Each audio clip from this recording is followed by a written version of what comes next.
And they're going to snap it, and it's Trey Burton who throws caught. Foles, touchdown. We are sailing to Philadelphia, a world away from the coldy time.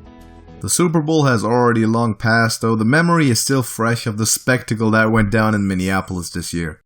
This was arguably the greatest Super Bowl game in the history of the NFL, and it was certainly the most iconic moment in Philadelphia Eagles history.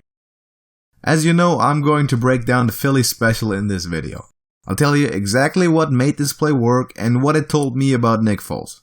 At the risk of making some enemies here, I absolutely loved everything about this game, including the outcome. I believe the Eagles more than deserved to win their first championship here, and there was no better way it could have happened.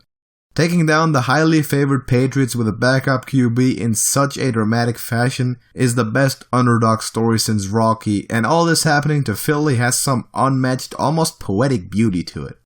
I will quickly get to talk about the Eagles later in the video, but let me not spend much more time rambling right now. We'll get right into it. Let's get into the lineup first.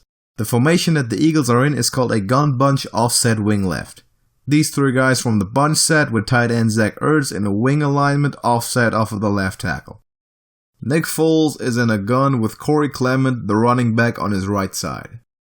Then he shifts into so-called pistol formation, as Clement motions to stand straight behind Foles as he starts making his fake cadence and adjustments. When I watched this live, I immediately called a direct snap and some sort of trick play because of this little motion and Foles going forward.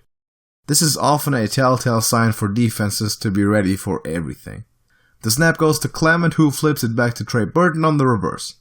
This trickery pulls the entire defense together in a big lump in the middle of the field, allowing Nick Foles to sneak into the end zone to catch the pass for a huge touchdown. I believe only one Patriot really knew what was going on this play, and that's Kyle Van Noy, number 53. Watch this again, and check how he keeps looking at the shenanigans that they're pulling off in the backfield, not committing by engaging with a blocker to keep himself clear, and also being the first to react to the change of direction after the flip to Trey Burton. Unfortunately for New England, his job here is to play the flow, as we call it, to stay with the ball and stuff cutback lanes on a run play. Because of this, he also loses sight of Nick Foles and the play works out as planned. Let's break down why exactly it did. You see, this play comes down to one single matchup. It's Nick Foles versus the edge defender Eric Lee, and it's a 100% mind game. Eric Lee is judge and jury on this play. He's the one guy that Nick Foles has to convince that he isn't doing anything. And he does this by pulling out his best Jay Cutler in the greatest moment of his life under the most pressure that he's ever been.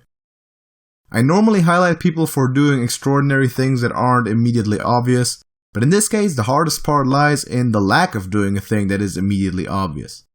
Eric Lee is in what is called a wide 9 alignment, describing a defensive end or outside linebacker that is lined up fully outside the frame of the outsidemost tackle or tight end on the line of scrimmage. Or in other words, he's in a perfect position to wreck the exact play that the Eagles have just called. Look at Foles after the snap. He's standing there trying his best to slack off and turn his head to the other side of the field where all the action is apparently going down. As soon as he gets Lee to declare him harmless and ignore him, this play's over. He's won. Now, Eric Lee is not an experienced player. He was an undrafted free agent in 2016 and mostly spent time on some teams' practice squads during his 2 seasons. If this was James Harrison in that exact position, all else held constant, they don't run that play. Foles either checks it to a different pass or lets the clock run and they kick a field goal. I guarantee it. But it's not James Harrison. It's a young guy in the biggest game of his life. And he doesn't even do anything wrong here. He waits once he sees that Lane Johnson doesn't block him. He keeps his head on the ball. He then picks up the block by Zach Ertz, who's pulling around the line and places outside contain. He simply stuck to the script when the Eagles had burned it in the garbage can and decided to go wild. Here's how you can tell that this is the deciding matchup on this play, by the way. They throw all the distractions that they can at Eric Lee. There's 3 individual tells by the Eagles. Look at Nick Foles, Lane Johnson, and Zach Ertz. As Foles walks up to a spot, Johnson's head turns to the other side and Zach Ertz gives him this sign by tapping on his helmet. They're communicating on how they will block the right edge. Foles is also in on this. You can see him tapping Johnson on the left side of his butt right before the ball is sacked, telling him to block down inside. It's one of those extremely subtle but vital parts of analyzing NFL film. This play worked because of great communication, great teamwork, and a great individual showing by Nick Foles. I think the Philly special will be remembered for decades as one of the most iconic, important, and defining plays in NFL history, on the same level with the catch, the tuck rule, and the immaculate reception.